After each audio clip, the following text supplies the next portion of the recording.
I just have great difficulty with the notion that God took on human form, walked on the earth, and said a prayer to himself as he was walking. God, why have you forsaken me? And I think that's part of the great difficulty of incarnation, of God becoming man, dying, becoming God again. And that's one of the many great difficulties Jews have had with this. Okay, we've got time for about 2 more questions each. Rabbi Gold, you spoke of the next world. Do Jews believe that men and women have eternal souls, or are we all just going to cease to exist upon death?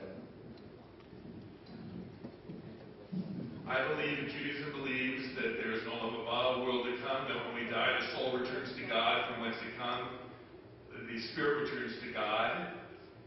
What that means precisely, are there angels and harps, or if I'm wrong, is there eternal damnation, is much more vague in Judaism, because the focus of Judaism is not what's going to happen when we get to the next world, it's how do we live in this world. If we live right in this world, the next world will take care of itself. And of course, that begs the question of who would like to be the first one to stand up and say, I'm righteous enough to merit the world to come. Daniel 12:2, many that sleep in the dust, so this is in the Tanakh, Hebrew Scriptures, many who sleep in the dust of the earth will arise, some to everlasting life, some to shame and everlasting contempt.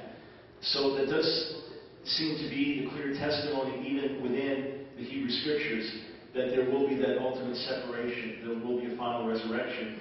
What's fascinating, though, is that at Christian funerals, even though there's mourning, there's extraordinary hope. I've even been at funerals where people begin to rejoice because they know that their loved one's in the presence of God and they're going to be with Him. So that's a priceless assurance to have. But it only comes when one knows that one's sins are forgiven and one's been brought to a right relationship with God.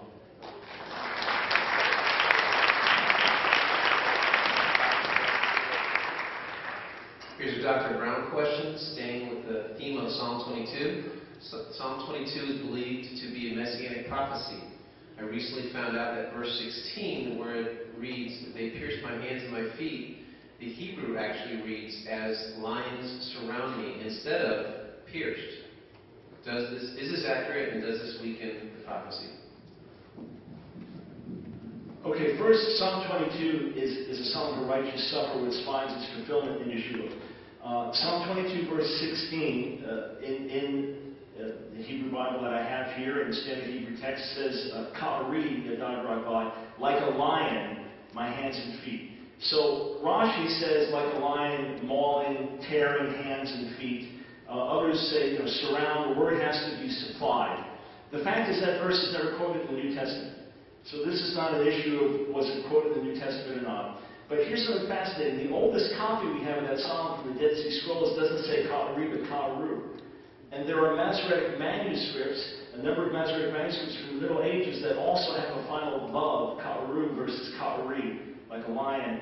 And the Septuagint, the oldest Jewish translation, also translates it was Ka'aru. Ka'aru means to bore through, and hence the meaning or understanding of pierce. So the oldest Jewish manuscripts of medieval Jewish traditions and manuscript traditions and the oldest Jewish translation indicate that the reading may well have been pierced. It's entirely a Jewish problem. It has nothing to do with Christianity or the New Testament because it's not quoted in the New Testament. It's entirely a Jewish interpretive problem, but you can make an excellent case that the original meaning was pierced or bore through. And if it was like a lion at my hands and feet, what were the lions doing? Licking? I don't think so. So that's also a good image for crucifixion as well.